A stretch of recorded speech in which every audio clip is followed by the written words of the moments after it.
Hi hello அனைவருக்கும் வணக்கம். நான் உங்கள் ராமச்சந்திரன். இது உங்கள் ராம்சன் அகாடமி. நண்பர்களே, நம்மளுக்கு பாருங்க பிஓ எக்ஸாமுக்கான வீடியோஸ் தான் நம்ம பார்த்துட்டு இருக்கோங்க. அதில் ஆல்ரெடி யூனிட் 1 யூனிட் 2 ஸ்டார்ட் பண்ணிட்டோம், யூனிட் 3யும் ஸ்டார்ட் பண்ணிட்டோம். யூனிட் 4 மட்டும் நம்ம வந்து டச் பண்ணாமலே இருந்தாங்க, ஜென்ரல் சயின்ஸ்.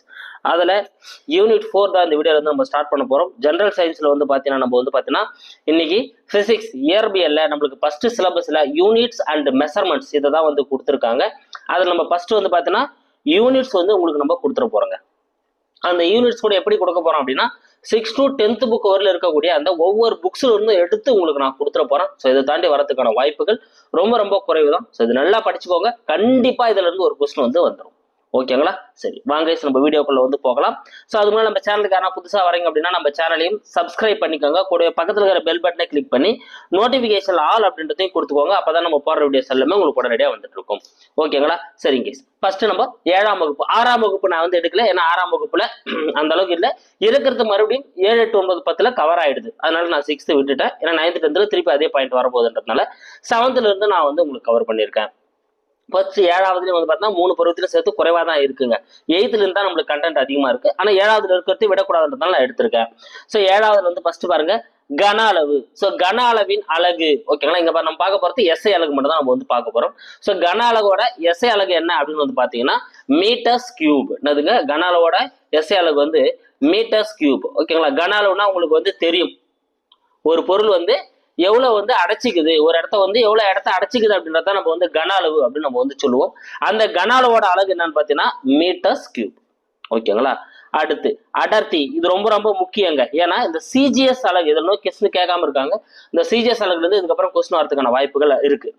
ஸோ 2வது நம்ம பார்க்க போறது அடர்த்தி. அடர்த்தினா என்ன அப்படின்னு வந்து பார்த்தீங்கன்னா ஒரு பொருளை நம்ம ஏற்கனவே அடைச்சிக்கிறது கன அளவுன்னு பார்த்தோம். அது எந்த அளவுக்கு நெருக்கமா அடைஞ்சிருக்கு, எந்த அளவுக்கு நெருக்கமா உள்ள இருக்கு அப்படின்னு பார்க்கறதா நம்ம அடர்த்தி அப்படின்னு நம்ம வந்து சொல்லுவோங்க. ஓகேங்களா? ஸோ அதனோட அலகுன்னு பார்த்தோன்னா கிலோகிராம் பை மீட்டர்ஸ் கியூப். என்னதுங்க? Kilogram by metres cube. Suppose இதை வந்து இங்கிலீஷ்ல கொடுத்தாலும் நீங்க வந்து எடுத்துக்க தயாரா இருக்கணும். Kilogram by metres cube. Okay, அப்படியும் கொடுக்கலாம். அப்படி இல்லை அப்படின்னா கிலோகிராம் மீட்டர் பவர் -3 அப்படின்னு கொடுத்தாலும் வந்து கரெக்ட் தாங்க. ஏன்னா கீழே இருக்கிறது மேல போறப்போ மைனஸா மாறும். இப்படி ஆப்ஷன்ல கொடுத்திருந்தாலும் கரெக்ட் தான். அதனால இந்த விஷயத்தை கிளியரா புரிஞ்சுக்கோங்க. அப்ப இதுவும் சரிதான். ஓகேங்களா? இதே சிஜிஎஸ் அலகு. சிஜிஎஸ் அலகுனா ஒண்ணு இல்லைங்க, நீங்க ரொம்ப யோசிக்க தேவையில்ல. ஓகேங்களா? ஸோ சென்டிமீட்டர், கிராம், செகண்ட்ஸ், அவ்வளவுதாங்க. நம்ம வேற எதுவுமே இல்லை. இங்க நம்ம கிலோகிராமா இருந்தா இங்க கிராமா மாத்திக்க போறோம், இங்க மீட்டரா இருந்தா சென்டிமீட்டரா மாத்திக்க போறோம். அவ்வளவுதான், வேற எதுவும் பெரிய பெரிய மாற்றங்கள்லாம் ஒண்ணும் இல்லை சிஜிஎஸ் அலகுல. ஸோ சிஜிஎஸ் அலகை பொறுத்தவரையில வந்து பாத்தீங்கன்னா இங்க கிலோகிராமா இருக்கிறதுனால கிராம்னு மாத்திக்கிறோம், மீட்டரா இருக்கிறதுனால சென்டிமீட்டர்னு மாத்திக்கிறோம். அப்ப கிராம் பை சென்டிமீட்டர்ஸ் கியூப். அவ்வளவுதாங்க, முடிஞ்சு போச்சுங்க. ஓகேங்களா? அப்ப அடர்த்தியோட அலகு கிலோகிராம் மீட்டர்ஸ் கியூப் அல்லது கிராம் பை சென்டிமீட்டர்ஸ் கியூப் அப்படின்றது வந்து சிஜிஎஸ் ஓட அலகு. அடுத்து மின் தடை. ஸோ மின் தடை அப்படின்னா உங்களுக்கு தெரியும், மின்னோட்டத்தை வந்து எந்த அளவுக்கு வந்து எதிர்க்குது, வரக்கூடிய மின்னோட்டத்தை வந்து எந்த அளவுக்கு வந்து தடை பண்ணுது அப்படின்றத வந்து மின் தடை அப்படின்னு சொல்லுவாங்க. அதனோட அலகு வந்து பார்த்தீங்கன்னா ஓம். மின் தடையின் அலகு என்னதுங்க? ஓம். ஓகேங்களா? ஸோ ரொம்ப ரொம்ப இம்பார்ட்டன்ட், வெரி வெரி இம்பார்ட்டன்டான ஒரு பாயிண்ட் இது. மின் தடை அப்படின்றது வந்து ஓம் அப்படின்ற அழகால தான் வந்து அளக்கக்கூடியதா வந்து இருக்கு. அடுத்து நம்ம பார்க்க போறது மின் கடத்து திறன். என்னதுங்க? மின் கடத்து திறன். ஸோ மின் கடத்து திறன் அப்படின்றது வந்து பார்த்தீங்கன்னா சீமன்ஸ் பை மீட்டர். என்னதுங்க? Siemens per meter. Very very இம்பார்ட்டன்ட்ங்க. மின் கடத்து திறன் அப்படின்னா இது மின்தடைக்கு எதிரானது. மின்தடைனா மின்சாரத்தை எதிர்க்கிறது. மின் கடத்து திறனா மின்னோட்டத்தை தன்மையா வந்து ஈஸியா கடந்து போறதுக்கு அனுமதிக்கிறது. அப்ப எதெல்லாம் வந்து மின் கடத்து திறன் அதிகமா இருக்குது அப்படின்னு சொல்லுவோம். அப்ப மின் கடத்து திறனா மின்தடைக்கு நேர்மாறானது, எதிரானதுதான் வந்து மின் கடத்து திறன். இதனோட அழகு எப்படி சொல்றாங்கடானா சீமன்ஸ் பை மீட்டர் அப்படின்னு சொல்றாங்க. ஓகேங்களா? அப்போ எஸ் பை எம் அல்லது எஸ்எம் பவர் -1 அப்படின்னாலும் கரெக்ட் தான். ஏன்னா எம் கீழே இருக்கிறது மேல போறப்போ -1 மாறும். அப்ப எஸ்எம் பவர் -1 அப்படின்னாலும் அதுவும் கரெக்ட் தான். அது தவறுன்னு சொல்லிட்டு விட்டு போறீங்க. ஓகேங்களா? அப்போ மின்கடத்து திறனோட அலகு சீமன்ஸ் பை மீட்டர். ஓகேங்களா? இதுல ஒன்று விட்டுட்டு இருக்கேன். நான் அது உங்களுக்கு பிடிஎஃபா கொடுக்குறப்ப நான் உங்களுக்கு வந்து கொடுத்துட்றேன். அடுத்து மின் தடை எண். இந்த மின் தடைனா நம்ம ஓம்னு பார்த்தோம் இல்லைங்களா? ஸோ அதுலேயே மின் தடை எண்ணுன்னு வருதுங்க. ஓகேங்களா? ஸோ மின் தடைனா என்னன்னு பார்த்தோம், மின்சாரத்தை எதிர்க்கிறது. அது எந்த அளவுக்கு எதிர்க்கிறதுன்னு நம்ம அளவிட்டா அதை தான் மின் தடை எண் அப்படின்னு சொல்றாங்க. ஓகேங்களா? அப்ப நம்ம அளவிடுறப்போ மின் தடைக்கு ஓம், என்ன அளவிடுறப்போ மீட்டர்ல அளவிடுவோம். அப்போ ஓம் மீட்டர். அவ்வளவுதாங்க. இது நீங்க ஞாபகம் வச்சீங்கன்னா அதையும் நீங்க ஞாபகம் வச்சுக்கலாம். அதனால தான் நான் தனி பாயிண்டா கொடுக்கல, இருந்தாலும் நாங்கள் எக்ஸ்பிளேஷன் கொடுத்துறேன். மின் தடைனா ஓம், மின் தடை என்னன்னா ஓம் மீட்டர். ஏன்னா அதை நம்ம அளவிட அளக்குறோம். அப்ப 7ஆம் வகுப்புல இருக்கக்கூடிய 5 பாயிண்ட் நம்ம வந்து பார்த்தோம். கன அளவுனா மீட்டர்ஸ் கியூப், அடர்த்தினா கிலோகிராம் பை மீட்டர்ஸ் கியூப், அதனோட சிஜிஎஸ் அலகு கிராம் பை சென்டிமீட்டர்ஸ் கியூப். மின்தடை அப்படின்னா வந்து ஓம். மின் கடத்துத்திறன் அப்படின்னா வந்து பார்த்தீங்கன்னா சீமன்ஸ் பை மீட்டர். ஓகேங்களா, எஸ் பை எம். இது வந்து பார்த்தீங்கன்னா சிக்மா அப்படின்னு சொல்லுவாங்க. இது நீங்க இந்த பாயிண்ட் சொல்லணும்னு நினைச்சா சிக்மா அப்படின்னு சொல்லுவாங்க. சப்போஸ் ஆப்ஷன்ல வந்து பார்த்தீங்கன்னா சிக்மா அப்படின்ற சிம்பிள் வந்திருந்தாலும் அதுவும் சீமன்ஸ் தான் குறிக்குது, நீங்க ஞாபகம் வச்சுக்கோங்க. ஓகேங்களா, அடுத்து மின்தடை அப்படின்னா வந்து ஓம். ஓகேங்களா, இதே மின்தடை என்ன அப்படின்னா ஓம் மீட்டர். இது வந்து 7th புக்ல இருக்கக்கூடியது. அடுத்து நம்ம பார்க்க போறது 8ஆம் வகுப்பு. 8ஆம் வகுப்புல என்னென்னலாம் வந்து இந்த அலகுகள் யூனிட்ஸ் இருக்கு அப்படின்றத உங்களுக்கு நான் உட்காந்து தொகுத்து கொடுக்குறேன். அடுத்து மின் ஊட்டம். மின் ஊட்டம் அப்படின்னா கூலும். இது ரொம்ப முக்கியமான ஒரு வேர்டுங்க. மின் ஊட்டம், மின் ஓட்டம் ஒரு சின்ன ஒரு வேர்டு தான் வந்து மாறும், அதுல கொஞ்சம் மீனிங்கா வந்து மாறிடும்.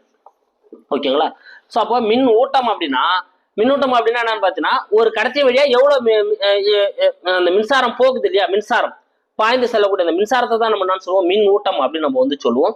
அதனோட அலகு வந்து கூலும். ஓகேங்களா, மின் ஓட்டம் அப்படின்னா ஒரு குறிப்பிட்ட நேரத்துல எவ்வளவு மின்சாரம் போகுதுன்னு அளவிடுறோம், அதுதான் வந்து மின்னோட்டம். ஓகேங்களா, அப்போ இது நல்லா புரிஞ்சுக்கோங்க. அந்த கரண்ட்டை தான் நம்ம மின்னூட்டம்னு சொல்றோம். ஒரு குறிப்பிட்ட நேரத்துல எவ்வளவு கரண்ட் போகுது, மின்னூட்டத்தின் அளவு பை காலம் அப்படின்னு சொல்லுவாங்க. அப்ப மின்னூட்டம் எந்த அளவுக்கு போகுது அப்படின்னு அளவிறத்தான் மின் ஓட்டம் அப்படின்னு சொல்லுவாங்க. அதனோட அலகு ஆம்பியர். Very very important. இது ரெண்டுமே ரொம்ப முக்கியம். ஸோ கொஞ்சம் கன்ஃபியூஸ் ஆகிற போல இருக்கும். நீங்க அப்ப என்ன பண்ணுங்க, கூலை தான் ஊட்டி விட முடியும் அப்படின்னு ஞாபகம் வச்சுக்கோங்க. கூழ் இருக்கு இல்லையா, கூழ் சொல்லுவாங்களே சாப்பிட்ற கூழ், அது வந்து ஊட்டி விட முடியும் அப்படின்னு ஞாபகம் வச்சுக்கோங்க. அப்போ ஓட்டம் அப்படின்னு வந்தா கூலும். ஸோ ஓட்டம்னா கிரிக்கெட்ல என்ன பண்ணுவாங்க, ஓடுவாங்க. அப்ப அங்க யார் நின்று இருப்பாரு, அம்பியர் நின்று இருப்பாரு. அப்போ ஓட்டம்னு வந்தா ஆம்பியர். இந்த நிமிஷம் ஷார்ட் அடிச்சிங்கன்னா உங்களுக்கு வந்து மறக்காது. அடுத்து நம்ம பார்க்க போறது ஒளிச்செறிவு. கேண்டிலா. நிறைய எக்ஸாம்ல இந்த கொஸ்டின் வந்து கேட்டிருக்காங்க. ஒளிச்செறிவோட அலகு வந்து கேண்டிலா. ஓகேங்களா, சோ ஒளிச்செறிவு அப்படின்னா என்னன்னு பாத்தீங்கன்னா ஒரு குறிப்பிட்ட திசையிலிருந்து ஓரளவுக்கு ஒளி வருது இல்லைங்களா, அது எந்த அளவுக்கு வந்து ஒளி வருது அப்படின்னு நம்ம கணக்கிறதா வந்து ஒளிச்செறிவு அப்படின்னு சொல்லுவாங்க. நீங்க வந்து பாத்தீங்கன்னா இந்த கிரிக்கெட்ல கூட என்ன பண்ணுவாங்க, ஆம்பியர்ஸ் வந்து வச்சு பார்ப்பாங்க டெஸ்ட் மேட்ச் எல்லாம், எந்த அளவுக்கு வந்து லைட்டிங் இருக்கு அப்படின்னு. லைட்டிங் குறைஞ்சிட்டா என்ன பண்ணுவாங்க, அந்த டேவை வந்து கம்ப்ளீட் பண்ணிடுவாங்க டெஸ்ட் மேட்ச்ல. ஸோ அதை லூமினஸ் இன்டென்சிட்டி மீட்டர் அப்படின்னு சொல்லுவாங்க, ஒளிச்செறிவு மானின்னு சொல்லுவாங்க. அதை வச்சு அளவிடுவாங்க. அப்ப எந்த அளவுக்கு வந்து கண்ணுக்கு புலப்படக்கூடிய அந்த ஒளியோட அளவு இருக்குன்னு சொல்லிட்டு அளவிறத்தான் அந்த ஒளிச்செறிவுன்னு சொல்லுவாங்க. அதனோட அளவு வந்து பாத்தீங்கன்னா கேண்டிலா. ஓகேங்களா, அப்ப கேண்டில் இருந்து எந்த அளவுக்கு லைட் வருதுன்னு அளவிடுறாங்க ஞாபகம் வச்சுக்கோங்க. அப்ப கேண்டிலா அப்படின்னா ஒளிச்செறிவோட அலகு சிடி அப்படின்னு தான் ஷார்ட்டா வந்து சொல்லுவாங்க. இதையும் ஆப்ஷன்ல கொடுக்கலாம். அடுத்து ஒளிபாயம். இது வெரி வெரி இம்பார்ட்டன்ட்ங்க. ஒளிபாயம் அல்லது ஒளித்திறன். ஓகேங்களா, சோ ஒளிபாயம் அல்லது ஒளித்திறன்னா ஒரு பரப்புல எவ்வளவு ஒளி உணரப்பட்டது, எவ்வளவு ஒளி வந்து உணரப்பட்டது அப்படின்னு கண்டுபிடிக்கத்தான் ஒளிபாயம். நம்ம முதல்ல என்ன பார்த்தோம், ஒளிச்செறிவுனா எவ்வளவு ஒளி வந்து அங்க வருதுன்னு கண்டுபிடிக்கத்தான் ஒளிச்செறிவு. இதே ஒரு குறிப்பிட்ட நம்ம ஸ்கின்லயோ ஏதோ ஒரு இடத்துலயோ எந்த அளவுக்கு ஒளி வந்து உணரணும் அப்படின்னு கண்டுபிடிக்கத்தான் என்ன சொல்லுவாங்கன்னா ஒளித்திறன் அல்லது ஒளிபாயம் அப்படின்னு சொல்லுவாங்க. அதனோட அலகு வந்து பாத்தீங்கன்னா லூமன். அதனோட அலகு என்னதுங்க, லூமன். வெரி வெரி இம்பார்ட்டன்ட், நல்லா ஞாபகம் வச்சுங்க. ஒளிச்செறிவுனா கேண்டிலா, ஒளிபாயம் அல்லது ஒளித்திறன் அப்படின்னா வந்து பாத்தீங்கன்னா லூமன். ஓகேங்களா, நீங்க நல்லா ஞாபகம் வச்சுக்க. இது ஒரு ஷார்ட்கட் சொல்றேன் பாருங்க. ஸோ மென்ன யாரு, ஜென்ஸ் இருக்காங்க இல்லையா, மென்ஸ் மேல திறனா பாயுது ஒளி அப்படின்னு ஞாபகம் வச்சுக்கோங்க. மென்ஸ் மேல திறனா பாயுது ஒளி. அப்ப திறன்னாலும் மென்னு வரணும், பாயுதுன்னு சொன்னா இல்லையா பாயம்னாலும் முன்னு வரணும். ஓகேங்களா, அடுத்து பாருங்க தலக்கோணம். எதுங்க, தலக்கோணத்தின் அலகு வந்து ரேடியன். ஓகேங்களா, RAD அப்படின்னு சொல்லிட்டு இதை குறிப்பிடுவாங்க. ஸோ இதை நோட் பண்ணி வச்சுக்கோங்க. இது கூட ஆப்ஷன்ல கொடுக்கலாம். ரேடியன், தலக்கோணத்தின் அலகு வந்து ரேடியன் அப்படின்னு சொல்லுவாங்க. ஸோ ரெண்டு நேர்கோடுகள் இருக்கு. அந்த 2 நேர்கோடுகளை குறுக்க வெட்டுறப்ப உருவாகக்கூடிய அந்த கோணம் தான் தலக்கோணம். ஸோ 2 நேர்கோடுகள் குறுக்க வெட்டுறப்ப உருவாகக்கூடிய கோணம் தான் தலக்கோணம் அப்படின்னு சொல்லுவாங்க. அதனோட எஸ் அலகு வந்து ரேடியன். ஓகேங்களா, ஸோ ஆக்டர் தலை வந்து எப்பயும் ரேடியோ வச்சுன்னு இருப்பாரு ஞாபகம் வச்சுக்கோங்க. ஓகேங்களா, ஸோ தலை ஃபேன்ஸ் யாரும் கோச்சிக்காதீங்க, ஒரு மாதிரி ஷார்ட்கட்டுக்காக சொல்றேன். ஓகேங்களா, அப்ப ரேடியன், தலக்கோணம்னா ரேடியன். அடுத்து திண்ம கோணம். என்னதுங்க, திண்ம கோணம். திண்ம கோணத்தின் அலகு வந்து ஸ்ட்ரேடியன். இதை வந்து SR அப்படின்னு சொல்லுவாங்க. இதை வந்து SR, இதை கூட ஆப்ஷன்ல வைக்கலாம், ஆனால் நான் கொடுக்குறேன் SR. ஓகேங்களா, PDF கொடுக்குறப்ப அதை நான் டைப் பண்ணி கொடுத்துறேன். SR அப்படின்னு சொல்லுவாங்க. திண்ம கோணம் அப்படின்னா ஸ்ட்ரேடியன் அப்படின்னு சொல்லுவாங்க. இப்போ என்னன்னு பார்த்தீங்கன்னா ஒரு திண்ம கோணம்னா முதல்ல என்ன நம்ம வந்து பார்ப்போம். ஒரு ஒரு ஒரு ஒரு வட்டம் இருக்குதுன்னு வச்சுங்களேன். அந்த கோணத்தோட வந்து என்ன பண்றோம், ஒரு குறிப்பிட்ட அளவு ஒரு அளவு வந்து வெட்டி எடுக்கிறோம். அதுல இருந்து வெட்டி எடுக்கிறப்போ அதுல ஒரு ஒரு கூம்பு வந்து உருவாகும். அந்த கூம்புல உச்சியில ஏற்படக்கூடிய கோணம் தான் வந்து என்ன பண்ணுவாங்க, திண்ம கோணம் அப்படின்னு சொல்லுவாங்க.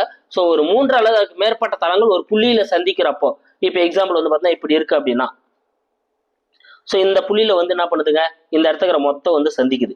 அப்ப இந்த புள்ளியில சந்திக்கிறப்ப ஏற்படக்கூடிய கோணம் தான் திண்ம கோணம். அவ்வளவுதாங்க, சிம்பிளா சொல்லணும்னா. அதனோட அழகு தான் வந்து பாத்தீங்கன்னா ஸ்ட்ரேடியன் அப்படின்னு சொல்லுவாங்க, எஸ்ஆர்னு குறிப்பிடுவாங்க. அப்ப திண்ம கோணத்தின் அழகு வந்து ஸ்ட்ரேடியன். அடுத்து விசையின் அழகு நியூட்டன். வெரி வெரி இம்பார்ட்டன்ட்ங்க. ஸோ விசையோட அழகு என்னதுங்க, நியூட்டன். விசைனா உங்களுக்கு தெரியும். ஸோ ஒரு பொருள் மேல எந்த அளவுக்கு நம்ம வந்து செலுத்துறோம், ஒரு பொருளை வந்து எந்த அளவுக்கு நம்ம மூவ் பண்ண நம்மளோட விசையை கொடுக்குறோம், நம்மளோட ஆற்றலை கொடுக்குறோம் தான் நம்ம விசை அப்படின்னு நம்ம வந்து சொல்லுவோம். புறக்காரணி, நம்ம கொடுக்குற புறக்காரணி தான் விசைன்னு சொல்லுவோம். அதனோட அழகு வந்து என்னதுங்க, நியூட்டன். ஓகேங்களா. அடுத்து வளிமண்டல அழுத்தம். Very good. ஸோ அழுத்தத்தோட அழகு பாஸ்கல். அது வந்து நான் என்ன பண்ண போறேன், 9th புக்ல கவர் ஆகிறதுனால இங்க நான் டைப் பண்ணல, 2 இடம் ஆனா உங்களுக்கு ஹெவியா இருக்கும்னு சொல்லிட்டு. ஓகேங்களா. அப்போ வளிமண்டல அழுத்தத்தின் அழகு சூப்பர். வளிமண்டல அழுத்தத்தின் அலகு நியூட்டன் பை மீட்டர் ஸ்கொயர். வளிமண்டல அழுத்தத்தோட அலகுனதுங்க நியூட்டன் பை மீட்டர் ஸ்கொயர். ஓகேங்களா. ஸோ வளிமண்டல அழுத்தம் அப்படின்னா நீங்க ஒரு குறிப்பிட்ட இடத்த, அதாவது கடல் மட்டத்துக்கு மேல நீங்க வந்து ஒரு குறிப்பிட்ட அளவுக்கு அளக்கிறப்போ வந்து பாத்தீங்கன்னா அங்க அந்த காற்றோட செலுத்தக்கூடிய அந்த அழுத்தத்தோட மதிப்பு தான் நம்ம வளிமண்டல அழுத்தம் அப்படின்னு நம்ம சொல்லுவோம். அதனோட அலகு நியூட்டன் பை மீட்டர் ஸ்கொயர். ஓகேங்களா. இது நியூட்டன், மீட்டர் பவர் -2 கொடுத்தாலும் கரெக்ட் தான். அடுத்து பரப்பு இழுவிசை. வெரி வெரி இம்பார்ட்டன்ட்ங்க. பரப்பு இழுவிசை பத்தி முன்னெல்லாம் கொஸ்டின்ஸ் நிறைய வரும். இப்ப சமீப காலங்களில் எல்லா மக்களும் ஆனால் திருப்பி கேட்கறதுக்கான வாய்ப்புகள் இருக்கு. ஓகேங்களா.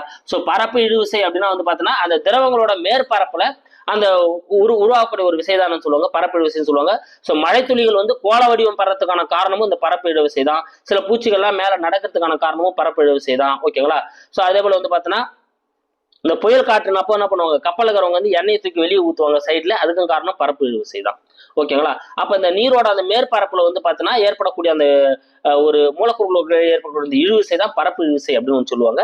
அதனோட அலகு வந்து பாத்தீங்கன்னா நியூட்டன் பை மீட்டர். என்னதுங்க, நியூட்டன் பை மீட்டர். ரொம்ப ரொம்ப முக்கியம். இது வந்து எம் பவர் -1 கொடுத்தாலும் கரெக்ட் தான், ஏன்னா மேல போறப்போ -1 மாறும். ஓகேங்களா. அதையும் நான் வச்சுக்கோ. பரப்பு இழுவிசையின் அலகு நியூட்டன், மீட்டர் பவர் -1. அடுத்து வெரி வெரி இம்பார்ட்டன்ட். இது எனக்கு தெரிஞ்சு கேட்கக்கூடிய வாய்ப்புகள் கொஞ்சம் அதிகம். பாகியல் விசை. ஸோ பாகியல் விசைனா முதல்ல என்னன்னு பார்க்கலாம் பாருங்க. பாகியல் விசை அப்படின்னா என்னன்னா, ஒரு திரவத்தை எடுத்துக்கிறீங்க நீங்க வந்து, அந்த திரவத்தை ஒரு இடத்த ஊத்துறீங்கன்னா அந்த திரவம் கொஞ்சம் கொஞ்சமா என்ன ஆகும், மூவ் ஆகும். அப்படி திரவம் மூவ் ஆகுறப்போ வந்து பாத்தீங்கன்னா அந்த தரை என்ன பண்ணும், அந்த திரவம் மூவ் பண்றத வந்து தடுக்கும். கரெக்டுங்களா. அந்த எதிர்க்கிற அந்த விசை இருக்கு இல்லையா, அந்த எதிர்க்கும் வகையில செயல்படக்கூடிய அந்த விசை தான் என்னன்னு சொல்றாங்கன்னா பாகியல் விசை அப்படின்னு சொல்றாங்க. ஓகேங்களா. ஸோ தண்ணி ஊத்தினாலும் வேற ஒரு திரவத்தை, ஒரு திரவத்துக்கு வந்து அதோட வேகம் மாறுபடும். தண்ணி கொஞ்சம் வேகமா போகும். இதே ஒரு கட்டியா இருக்கக்கூடிய ஒரு திரவத்தை ஊத்துறீங்க அப்படின்னா அது கொஞ்சம் ஸ்லோவா தான் மூவ் ஆகும். அப்ப அந்த எதிர்ப்பு விசை வந்து எந்த அளவுக்கு எதிர்க்குது அப்படின்றத அந்த பாகியல் விசை அப்படின்னு சொல்றாங்க. அந்த சார்பு இயக்கத்தை எதிர்க்கக்கூடிய விசை தான் பாகியல் விசை அப்படின்னு சொல்லுவாங்க. இதனோட அலகு பாருங்க, kilogram metre power -1 second power -1. என்னதுங்க, kilogram metre power -1 second power -1. Very very important, நல்லா ஞாபகம் வச்சுக்கோங்க. ஓகேங்களா. Kilogram metre power -1 second power -1. So kilogram by metre second அப்படின்னு கொடுத்தாலும் கரெக்ட் தான், மேல போறப்ப -1 வந்திருக்கும். ஸோ அப்போ kilogram metre power -1 second power -1.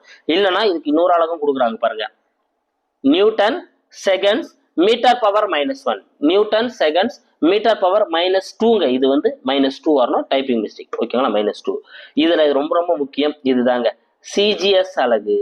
ஓகேங்களா. பாகியல் விசையோட சிஜிஎஸ் அலகு என்னன்னு சொல்றாங்கன்னா பாய்ஸ் அப்படின்னு சொல்றாங்க. என்னது, பாய்ஸ் அப்படின்னு சொல்றாங்க. இது கேட்கக்கூடிய வாய்ப்புகள் அதிகம், நல்லா ஞாபகம் வச்சுக்கோங்க. பாகியல் விசையின் சிஜிஎஸ் அலகு வந்து பாய்ஸ். அடுத்து வெப்ப ஏற்பு திறன். வெப்ப ஏற்பு திறனின் அலகு ஜூல் பை கெல்வின். என்னதுங்க, வெப்ப ஏற்பு திறனின் அலகு ஜூல் பை கெல்வின். ஸோ வெப்ப ஏற்பு திறன் அப்படின்னா உங்களுக்கு தெரியும், அந்த வேர்ட்லயே உங்களுக்கு மீனிங் புரிஞ்சிருக்கும். வெப்பத்தை வந்து எந்த அளவுக்கு வந்து ஏற்கக்கூடியதா இருக்கு அப்படின்றதான் வெப்ப ஏற்பு திறன் அப்படின்னு வந்து சொல்லுவாங்க. ஓகேங்களா. ஸோ அப்போ ஒரு குறிப்பிட்ட வெப்பநிலையை 1 டிகிரி செல்சியஸுக்கு உயர்த்த எவ்வளவு வெப்பநிலை வந்து 1 கெல்வின் உயர்த்தத்துக்கு எவ்வளவு வெப்பநிலை ஆற்றல் தேவைப்படுது அப்படின்றதான் வெப்ப ஏற்பு திறன் அப்படின்னு சொல்லுவாங்க. அதனோட அலகுதான் என்னதுங்க, ஜூல் பை கெல்வின். ஓகேங்களா. அப்படி இல்லைன்னா ஜூல் கெல்வின்